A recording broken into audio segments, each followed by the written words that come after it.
بینەرانی عزیز و خۆشەویستی تەلەڤیزیۆنی پەرتۆم کاتتان شاد. ئەبوبەکری شەریفزادەم لە بەرنامەیەکی ترا لە خدمەتانم بۆ پێشکەشکردنی بەرنامەی ئەوڕۆی تەلەڤیزیۆنی پەرتۆ. لە بەرنامەی ئەوڕۆ داوەتمان کردووە لە سەلامی زیجی عضوی دەفتەری سیاسی حیزب حکمەتیز کە سەبارەت بە مبارزاتی کاریگەری و مشکلاتێک کە کاریگەران لە ئێرانە هەیەە قسە و باسەکەین. سەلامی زیجی بەخێری بۆ بەرنامەی ئەوڕۆی تەلەڤیزیۆنی پەرتۆ. زۆر سپاس دەکەم ساوڕێزمە بۆ ئێوە و هەروە بۆ بینەرانی تەلەڤیزیۆنی پەرتۆ. زۆر سپاس لەوەی کە داوەتی ئێمەت قبوڵ کرد. سەلامی زیجی بە مانایەک پڕ بێسا ئەگە بڵێن واقعاً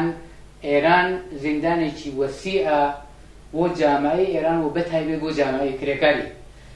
لە تەی ئەم 35 ساڵە جمهوری ئیسلامی 1 ساعات 1 دقیقە غافڵ نەبووە لەوەی کە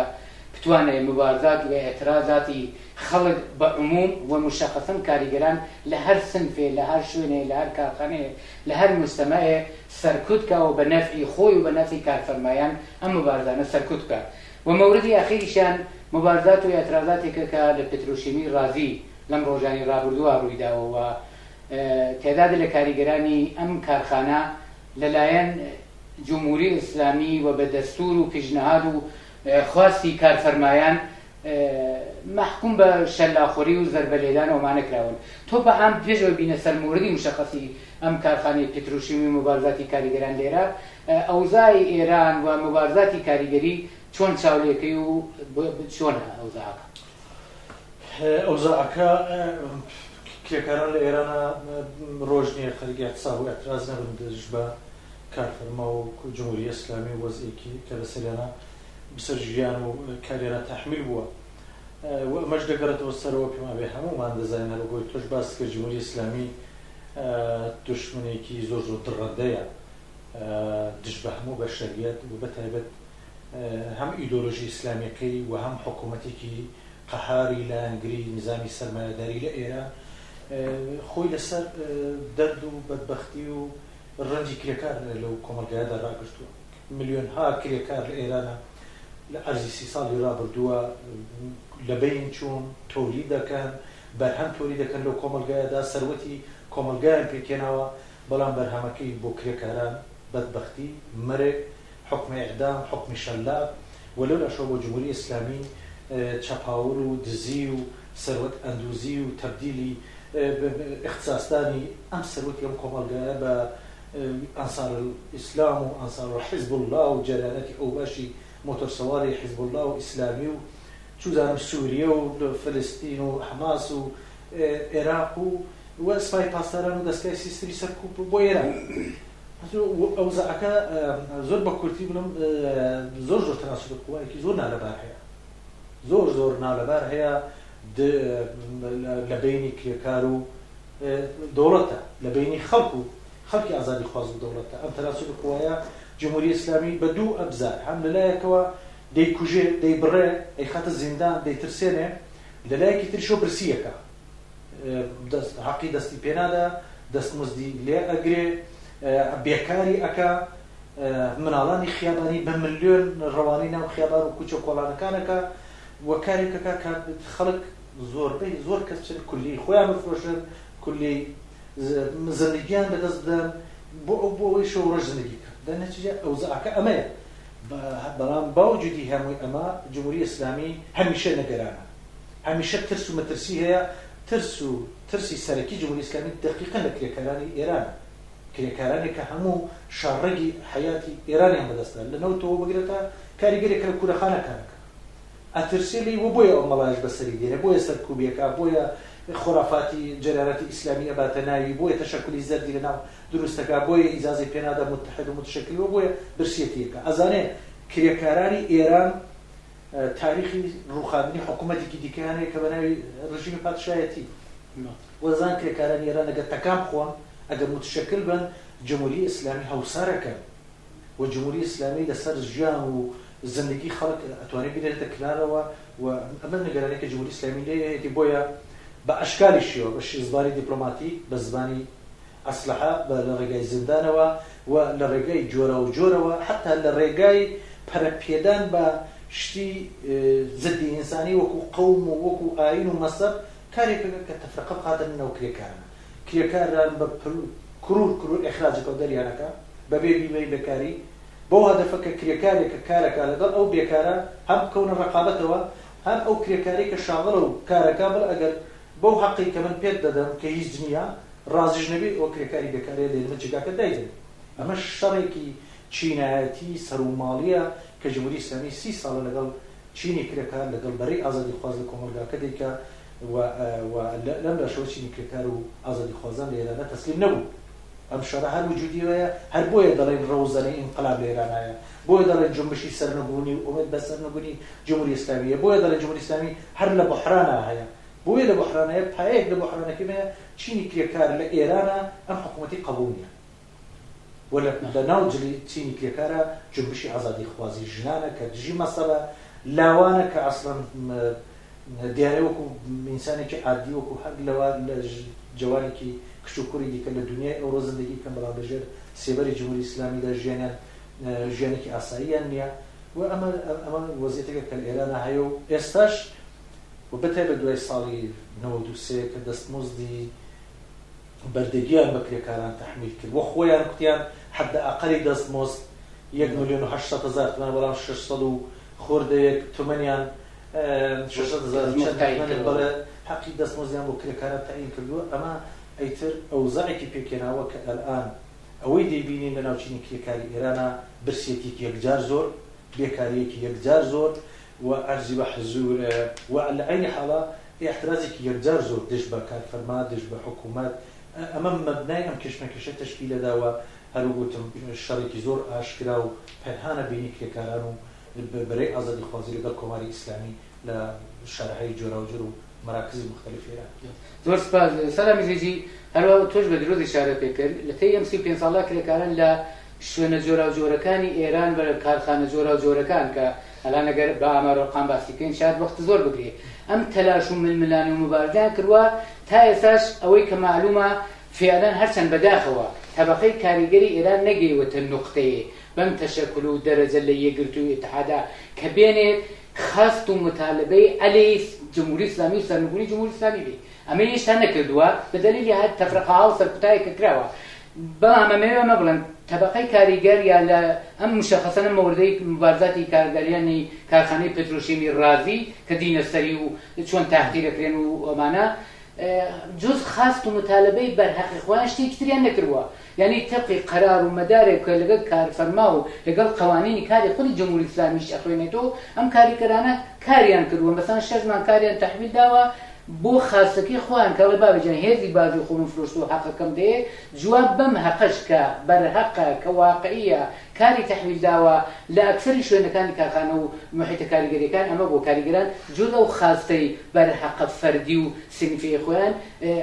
تەواقەتیشە ناتونێتە عرصەی مبارزە عەلەی جمهوری ئیسلامی بۆ ئەبێ ئەم هەقە جوزئیە ئەم هەقە مسەلەم و ڕۆشنە ئاوا جواب بدرێتەوە بە شێلاق بە شکنجە بە زیندانیکردن بە ئێدامکردن دلیلەکەی چییە بۆ ما بە دروستی شوی اشاره پێکرد ئایا ترس لەوەیە کە طبقەی کاریگەر هەنگاوێتەوە پێشەوە جمهوری ئیسلامی ماترسێ جمهوری ئیسلامی ئەوەڵ باسم کرد جمهوری ئیسلامی یعنی جمهوری دژ بە بەشەر دژ بە ئینسان دژ بە حورمەتی ئینسان دژ بە ئاسایش دژ بە حکوومەتێکە تۆ شایەکەی ئەو پێی ناخۆشە تۆ تەمیزە گەڕێ لە خیابان ڕێکوپێکەوی پێی ناخۆشە کچ و کوڕ لەگەڵێکە گەڕن ئەو جانیەکەوێتە لەرزی قژی ژنێکەکەوێتە دەرەوە جمهوری ئیسلامی و بەهەشتەکەی و قورئانەکەیەکەوێتە لەرزی ئەزومی جمهوری ئیسلامی دژی هەمووی ئەمانەیە بەڵام لەسەرەوەی هەمووی ئەمانە دقیقاً بۆیە وا ئەکا لە چینی کرێکار بۆیە برسێتی تەحمیلەکە بۆیە ئەم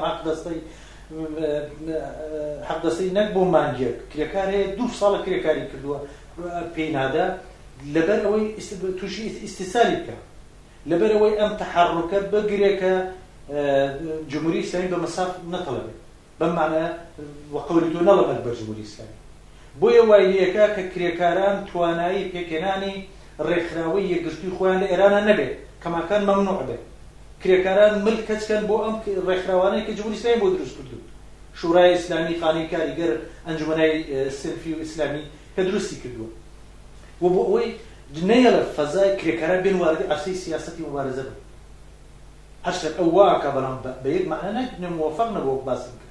بەڵام هەدەفی جمهوری ئیسلامی لە نەدانی ئەم حەقی تەبیعیە وەختی باسی جمهوری ئیسلامیەکانی کارفەرما یعنی سەرمایەدارێک کە لە بۆکان و مەهابات و سەقز و سنایە لەگەڵ تەورێز و بانە و چوزان تا ئیسفەهان هیچ فەرقی نییە. ئەم سەرمایەدارانە بە هەر ڕەنگێک بن بە هەر زبانێک بن لەگەڵ جمهوری ئیسلامی منفعەتی وانە ڕاگرتووە. جمهوری ئیسلامی لە پشتەوانە بۆ نەدانی حەقی دەستمزد، بۆ بێحقوقیکردنی زۆرتری کرێکاران، بۆ ئیخراجی زۆرتری کرێکاران، بۆ ئەوەی کارفەرما و سەرمایەدار لە سێبەری جمهوری ئیسلامیدا بەسەرەوەدی زۆرتر بکەن. مشکلی مەسەلەی هەدەفی ئەسڵیەکەی جمهوری ئیسلامی دقیقاً لە تحمیل ئەم ریاضەتی اقتصادی هەدەفی سیاسی هەیە. هەدەفی سیاسی هەیە، هەدەفی پاشەکی زۆرتر بە کرێکارانی هەیە، هەدەفی ئەوەیە کە ئەم خەتەری کە باسمان کرد هەمیشە لەسەر جمهوری ئیسلامی سەرکەم خەتەرەکەم کاتەوە. ئەم خەتەرەکەم کاتەوە وەختی تۆ خەڵکانێکی زۆر لە ئەبعادی ملیۆنیە حەزرم بچن بەنێوی ئوستاد و شاگرد بێ پۆلکار بە جمهوری ئیسلامی بکەن، بۆ ئەفکار ئیسلامی بکەن. خەڵکانێکی زۆر لە خیابان بە دەستفرۆشی و بە بەدبەختی و بەکارهای جۆرا و جۆر زندگی ئەم شەویانە خەنە بەیانی. وەختی ئەمایە خۆ معلومە ئەو خەڵکەی تر یا ئەو کرێکاران لە مەراکزی مختلف مهمترین ئابزاری و کرێکارانە احتسابە. یەکی لە مهمترین کرێکاری کە برسیی تر ناتوانێت احتساب بکە. احتساب معناکەوێت تۆ یەک مان کارخانە بخوێنی بەڵام نان و ئاویشت بێ لە ماڵە زندگی پێ بکەیت. جمهوری ئیسلامی وەختی تۆ برسیەکە وەختی حتا ئەم قدرەتی مانۆڕانە دەگرێت و لە پەنای مەشارۆک باسم کرد بە مەحزەوەی تۆ فعالێتی کی باشەکەی بە ماسیەوەی فعالێکی کرێکاری سنگی دێنێتە پێشەوە داوای خواستێکەکە ئەیان خەتە زیندان تەنبیان دەکە و زەجرکوشیانەکە و لێ زیندانە دەیان ڕزێنێ. ئەمانە هەمووی ئەبزارایەکن دەیقەن بۆ ئەوەیە ئەو ئەحساسەکە یعنی هیچ کەس وەکو جمهوری ئیسلامی قدرەتی واقعی چینی کرێکاری ئێران نازانێت. نەک جمهوری ئیسلامی کولەن تەبەقەی بۆژوا سەرمایەدار لە ئێرانە ئەزانێت چه قدرەتێکی خەتەرناکە بۆ ئەوە تجربەی ڕوخانی و حکوومەتی دیان بووە. و علاوە بەرەوە کولەن سیستمی سەرمایەداری لە ئێران جۆرێکە تۆ بتوانێت جمهوری ئیسلامیش ئەگەر لا بچێ بە هەموو دڕندەخۆیەوە مادام و سیستمی سەرمایەداریە بۆ ئەوەی خۆی تەطبیقدا لەگەڵ دنیای دەرەوە، بۆ ئەوەی سەروەتمەندتر بێ، بۆ ئەوەی سەروەت و سەناعی خۆی و سەروەت ئەندوزی زۆرتر بکە، هیچ ڕەحمێکی تێدا نییە. و خوسلەتی سەرمایەداری هیچ ڕەحمێکی تیانێت دەستمۆزدی کرێکار کەمەکاتەوە، کرێکار بەجێی 5 با ڕۆژێ دەدانە بکەونە خوارەوە بمرن، بەجێ ئەوەی مناڵک یەک مناڵ بمرێ لە بەرسکەتیا 10 بمرێ. ئەینی خیالی ئەم سیستمە و ئەم دەوڵەت و کارفەرمایە نییە. ئەوەی بۆ ئەم قوبلەیە، دینە، بەهەشتا، ئارمانە، ئەوەیە ئەو میزانە پوڵەیە کە بەدەستی دێن، ئەو سوودەیە کە بەدەستی دێن، ئەو خصوصیاتی هەر نوع سەرمایەدار و هەر سیستمێکی سەرمایەدارە. ئەوە بڵێ بکە دەلیلەکەی واکات لە تەبەقەی کرێکە سەرمایەداری و جمهوری ئیسلامی ئەوەیە کە ئەینی کارێکە کە ئەم گورکەنەی خۆیان کە چی کرێکار بێ، ئەوەی کە توانێت ئینقلاب بکە، ئەوەی دەتوانێت شۆڕش بکە، ئەوەی دەتوانێت جمهوری ئیسلامی بەسەرەوە لە عەرزدا ئەوەندەی تەسخیر بکە قدرەتی نەبێت. ئەمە تەواوی هەدەفێکی جمهوری ئیسلامی هەیە. زۆر سپاس. هەر وەکو تۆش ئیشارە پێکرد، ڕاستەکەی لە باشترین حاڵەت یا لە باشترین تاریفێکە بیکەین بۆ دەوڵەت ئیدارەیەک نییە بەغەیری ئەوەی کە ئیدارەی جەمعێکە بە ناوی سەرمایەدار و کارفەرما. و مشەخەسەش ئەگەر بینە سەرم مبارزاتی کاریگەرانی پێتروشیمی ڕازی کە ئەخیرەن 4 نەفەریان بە دەرخاستی کارفەرما دەقیقەن کارفەرما داوای کردووە لە جمهوری ئیسلامی کە ئیدارەیەکی ئەوانە ئیدارەی کارفەرماکانە ئیدارەی ئیجرائیە کە بێنێ شکاتێنم کارگەرانە کردوم کارگەرانەش جوست داخوازی حەقی خۆیان و ئەو کارە و هێز و بازووی کە فرۆشتوانە غەیری ئەوە شتێکیان داوا نەکردووە. بەڵام ئەبینین 4 نەفەر لە کاریگەران دیارە 4 نەفەر لە صاحب نەزەران و شاید دەمڕاستەکانی ئەو بەشە لە کاریگەران کە جەسارەتێکیان هەیە بە مەنافی خۆیان زۆرتر ئاگان هاتوونم خاص و تالبان مەترا کردووە بە دەستوری کارفەرماش لایەن جمهوری ئیسلامی و کە دەرخاستکراوە بە 6 مانگ زیندان و هەر کامیان 50 ضربە شێلاق محکوم بوون. ئایا جیانەوەی کام حەقیان نادەن و ئیجازەی مبارزە و تەلاش و یەکگرتویان پێنادەن، بە نەزەری تۆ ئەمە نەوعی تاقیر و بێحورمەتی و وردکردنیم کاریگەرانە نییە و زاڵت چاوگرتن و ترساندنی بەشەکانی تری سەراسەری کارگەران و کارخانەکان لە سەراسەری ئێرانە نییە؟ هەدەفی ئەوە نییە کە ئەمانە محکومەکە بە زیندان و شێلاق و بێحورمەتیکردن کە بڵێ ئەها و من لێرە واکەم ئێوە لایەت وەگەرەتانەوێ بەرنامە و تەرحی واتانە نەیکەن دوایە ئەمە دەفە تاقیب ناکە. قەرار و باسمان کرد جمهوری ئیسلامی وەختێک ئێمە خەبەر و هەواڵێکی ئەوە زۆر شەرماوەر و وەحشیانە بۆ حکومێک کە سەبارەت بە 3-4 فعالی کاریگەری کەسیانیان جزئی نەمایندووە، نەسیانیان جزئی نەمایندگانی مذاکرە کنەندەی کارگەرانی پێتروشکینی ڕازی بوو لەگەڵ کارفەرما و کێشمەکێشی کە لە پارێکەوە بوویان وەختی شایدی ئەمەین دقیقاً ئەمە بە هەموو ئینسانێک ئەڵێ ئەوەی شەلاقی کە لەم کرێکارانەیەدەم شەلاقە لە هەمووی ئێوە کرێکارانی ئێران کە 20 میلیۆنە 30 میلیۆنە 40 میلیۆن بەخانەوە دەکەن شەلاقی کە لە هەمووی ئێوەیەدەم عینی ئەمەیە عینی بەربەرێتێکی ئاشکرا تعڕوزێکی ئاشکرا تۆهین و بێحورمەتیەکی زۆر زۆر ئاشکرا بۆ کەسەیەکە حتا کەسافەتای وەکو جمهوری ئیسلامی و مەسئولینیشی حقوقی وانیشەدا ئەخۆ کەسی شەلاقەدا یا حکمی دادگای داوە ئەمانە لە چۆ زندگیەکە پول و بەرهەم و بەدبەختی و دەستڕەنجی ئەو کرێکارانەیە کە شەلاق بخوا خۆ ئەگەر کرێکار لە ئێرانان وجودی نەبێت ئەگەر سەنایە نەچەرخێنن ئەگەر تەولید نەبێت ئاغای ڕوحانی بەم ڕش و پەشمە و بەم ئەدای شەیادانەوەکەی دەتوانێت حکوومەت بکە جمهوری ئیسلامی توانێت دەسەڵات بەدەستەوە بگرێت ئەتوانێت دەسەڵاتی ئیدامە بدات و ئەم پۆزەی کە بەناوی ئێران و ئێرانێت دەتوانن بیگرن من قسەکەم وایە ئەوەی کە شەلاقەکە لێدا خۆی لە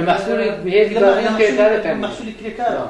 بەڵام ئەوە لێوە نایخوا بە قەولی معروفە ئەمە لە ناو سەرمایەداری و ناو جمهوری ئیسلامیدا ئەم قسانە نایخوا ئەو هەروە گوتم تەواوی قوبلەکەی سەرسوودا و بۆ ئەوەی ئەمە تامینکە شەلاقێکە لە کرێکارێکەدا شەلاقێکە لە کولی ئەو تەبەقەیە لە هەموو ڕاهبەرانی لە هەموو کەسانی کە پەیامەکە بۆوان لەجێ خۆدان دانیشت کە پێم داسەپاندون هەر بۆ وای خۆ نایخۆن هەرەمەیە دەمرن لە برسە هەرەمەیە ئامارەدەن هەر ئێستا لە فقط لە ئوستانی تاران 50% ئاماری مەرگومیری کاریگەر لە محلی کاردەبرن زۆرتر بووە ئامارێکە پارەکە دایان نزیک 2000 کەس بوون ئێرانە حد ئەقلەکەی لە ساڵ دا زۆر ئاماری ڕسمیە کە مطمئنم تشار بەرابەری ئەمەیە ئاماری مناڵان کە لە خیابان ئەیدەن خۆیان دەڵێن 2 ملیۆن و کودەکانی کار و خیابانی لە ئێرانمانەیە بەڵام ئامارای غێر ڕسمی دەڵێ 7 ملیۆنە خۆیان ئاماری نەخۆتوجار بە نەخۆشیایی ڕەوانی 25% خەڵکی ئێرانەدەن کە من مطمئنم زۆرترە لە خۆیان ئاماری کودەکانی بێسەرپەرست یا کەمسەریان لە خیابان ئەخەون خۆیان دەڵێن نزیک 1 ملیۆن خوردەیەکمانەیە نەکارەوەی کودەکانی ئاماری معتاد ئاماری بێکاری خۆیان دەڵێن 34 بەڵام لە هەیقەدا نزیک 7 تا 8 ملیۆن ئاماری بێکاری هەیە من قسەکەم هەمووی ئەمانە بۆ چییە؟ بۆ ئەوەی ئەم دەوڵەتە حفظ بێ سوود بەرن و سوودێکیش کە کرێکاران و ئەو بەشەی دیکە تۆلیدەکەن نەگەڕێتەوە بۆ ئەمانە و بۆ ئەوەی ئەم خەڵکە مستەئسل بێت ئەم شەلاقە لە هەمووی ئەمانە شەلاقە لەو مناڵەکە و مناڵە خۆ معلومە مناڵی خامنەی و ڕەفسەنجانی ئاغای ڕوحانی نیە لە خیابان کردو مناڵی ئەو کرێکارانەیە زۆر باش سەلامی زیجی تۆ مادام ئەم تاریفەت کردووە کە بەنظرم دروستە دقیقاً پەیامێکە بە هەموو کرێکارانی ئێران بە شوێنە سەنعەتیەکان کە وەختی زەربە شەلاق و زیندانی بەم کاریگەرانە ئەدات وەختی ئەمەلا چ وەزایفێک کەوێتە سەر باقی بەخشەکانی تری تەبەقی کاریگەر و پێژەوانی تەبەقی کاریگەر بۆ قبول نەکردنی ئەم بێحورمەت و ئەم تۆهینانە کە بە کرێکاران و مزبجیران دەکرێت هەر کەسێک پێوە ئەو شەلاقەی کە لەلایەن جمهوری ئیسلامی و کارفەرما و ئەم دادگا بێشەرمەیەوە بۆ کاریگەران سادر بوو ئەحساسەکە لە بەدەنی خۆیەکەوێ ناتوانێت ساکت دانیشکە لێرە هەر فعالێکی کاریگەری مادام بۆ مەسەلەی خۆی نەزانێ بە نظری من فعالی کاریگەری نییە هەر نەهاد و تەشەکلێکی کاریگەری لە ئێران مۆزوعێکی وە بە مۆزوعێکی جددی تەبدیل نەکات نەیکا بە کەمپەینێکی ئەترازی بە نظری من بە ئەرک و وەزایفەکانی خۆی جێبەجێ ناکرێت و ئەلاوە بەرکرێکارە خودی خەڵکی دیکە جوانان لە ئێرانە چۆن کرێ قابلی تەحمل بێ کرێکارێکە بۆ حەقدەستی خۆی چوو تازە دادگا ئەوان بە حکمی تۆهین و ئەمانە کردو دادگاوتی ناتۆهینیان نەکردووە بە ئاشکرا بە خاتری چون اعترازیان کردووە اعتصابی کردووە بە دەست حەقی خۆم بدەن چۆن بە خاتری ئێمە کەسێک دێنی دایەنەی شەلاقی لێدێ لە بەرچاوی عالەمی یان هەر تاریخخانەیەەکە ئەمە تۆهینە بە هەموو خەڵکی ئێرە تۆهینە بە هەر کەسێک یەک زەڕە بۆ ئازادی بەرابەری ئینسانە بە پێدەنە چ نسبەت بەمە دەبێ اعتراز بکەیت هەر هەموو کەسێک دەبێ بزانێ شەلاقە بۆ ئەوی دادەنێرێن قەیناکە چوار کاریگەر لەوێ قوربانی ئەبێت ممکنە حرمەتی ورد بێ بەڵام هەر حرمەتی و حرمەتی هەموو ئەو کەسانەیە کە دەیبیستن و دەیبین و ئاگار لەم خەبەرەیە دەبێت من ئینتیزارەکەمەوەیە کە نسبەت بە شتیوە بە شدە دەبێ اعتراز بکەیت هیچ فەرقێکی نییە لەوەرەوەی کە ژنێک دێنن لە وەسەتی شارێکە سەنگساریەکەن هیچ فەرقی نیە لەگەڵەوەی ئینسانێک جمهوری ئیسلامی بۆ ئێرعاب بۆ ترساندنی خەڵک کەسێک لە مەرەی دارە ئێعدامەکە هیچ فەرقی نیە لەوەی کە کەسێک دێت لە ناو تەرجەمەیەکی کرێکاری یا خەڵکیدا لە بازارێکە بۆمبێک منفجرەکە بۆی خەڵک بکوژێت ئەم کارانە هەرە کارانە بۆ ئێرعابە بۆ ترساندنی خەڵکە و ئەمە کاری جمهوری ئیسلامی بوو هەمیشەوە ئێستا بە طریقی ئەولا لە تەحولاتێک لە منتەقەدا هەیە ئەوزاعێکە لە منتەقەدا هەیە جمهوری ئیسلامی ئەحساسی مەترسی زۆرترەکە و بەتایبەت گسترشی اعتراضاتی کاریگەری بە حەق دەستیان بە دەستمزدیان بەمبی حقوقیانەکە یانە پەرەی سندووە بەنائەمنی محیطی کار وەختی ئەمانازان جمهوری ئیسلامی زۆرتر ئەحساسی ترسەکە وەختی ئەحساسی ترسەکە تەنیا ڕێگاکەی ئەمەیەکە ئێرعاب بکە لە مەسئولێکی مەقامێکی بڵندتاڵەی دەوڵەتی ڕۆحانیان پرسیوە هەردوای ئەم ڕووداوە وتوانە خەبەرتانەیە کە کارە حکمی پێدراوە زۆر بە سەرباڵەیە جوابی داوەتەوە بەڵێ ئەم اتفاقاتانە ئەیبیسین زۆر زار لە محیطایی کاریگەری هەر ئەوەندە جوابی خەبەرنگارێکە دەوە کە لێ پرسێ مەقامێکی دەوڵەتی لە مەقابلی قەمچی لێدار یا شەلەغ لێدار لە کرێکارە چه مۆزوعێکیە بۆ ئاساییە دەوڵەتی ڕوحانی هەمووی ئاگای لەم ئەوزاعە هەیە خۆی بەرنامە گوزارە خۆی پشتیوانی دادگاکەیتی خۆی پشتیوانی کارفەرماکەیتی و خۆی ئەم سازمانە دەوڵەتی و پۆلیسی سازماندەوە بۆ کوشت و کشتار دەنەچە من انتظارم ئەوەیە و بانگوازەکەم ئەوەیە نسبەت بە مەسەلەی ئەتراز بکرێت زۆر سەخت نییە لێتی هەموو شارەکانی ئێران لە شارەکانی کوردستان لە محەلاتی کاریگەری فەورەن دەستکەن بە کۆکردنەوەی ئینزا و تۆبار بە ملیۆنها ئینزا کۆکەینەوە لەغڵی داخوازی لەغڵی ئەم حکومەتی و کرێکاران و نهادهای مختلف و قەتنامەی متفاوت ئەتوانن دەربڕن نسبەت بمە ئەتوانن پیکەتایی اعتراضی لە شارەکانە کۆک هەکسی ئەو کاریگەرانە کە تا ئێستا تازە خەریکە ناوەکانیان منتشرەکەن بە ناو ئەکسیانەوە لە هەموو مەراکزی شارەکان چاپ کرێ بڵێ ئەمانە جزئی تەبەقەی ئێمە شەلاقدان لەوانە شەلاقدان لە ئێمەیە و فشارێک بۆ جمهوری ئیسلامی بێن ئەمە مهمە بە نەزەری من و ئینتزارەکەوەیە هەم ئەس جملە کاریگەران لە پێترۆشیمی رازی لە بەخشایی سەنعەتی دیکە لە هەموو مەراکزی مختلفی کاریگەری نسبەت بەم مۆزوعە بێدەنگ نەبن احتراز بکەن تا ئەگەرێتەوە خارجی کشوەر و حەولدان بۆ ئەمەی نهاتایی بینەملەلی مشخصەن منزورم تەشەکولا و نهادای چەپ و کاریگەریە لە دنیادا ئەم وەحشیگەریەی جمهوری ئیسلامی محکومکەن ئەمە نەتیجەدا یەک مورد ساڵی 86 ئەگەر اشتباه جمهوری ئیسلامی چووە پای شەڕلا لێدان لە کرێکاران لە شاری سنە 11 کرێکاری هەر عەینە هەر بەم هەدەفانە دانەی کە موفق و دوایەکەی باقی جماعت کرێکارایی لە نەتیجەی ئەترازی کرێکارەدا جمهوری ئیسلامی و ئەم دادگا ضد ئینسانیەی مەجبور کرا بۆی ئەم حکومانە لەو بکاتەوە ئێستاش بەڕاحەتی توانای ئەمە بکەین مەسەلەکە فقط صرفا لەگوکردنەوەی حکومە نییە کە نەفسیەوە مهمە مەسەلەکەوەی مشتێک دەبێت دەم جمهوری ئیسلامی دەت کە تۆ وە کارفەرما و سیحەبکارێکی زاڵ و سفەتە کە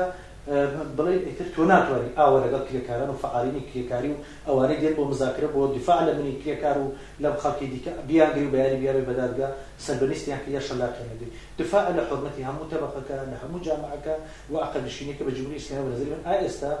فوق العادە ضرورية كأم كامبينا لأشكال متفاوتة ولا شوي جورا جورا لا مراكز مختلفة شاركة بريوش زور فاصلة بيجي وقت كي زور كمان ماوا شتي إصلاح كده تعرض باشترين دفاعه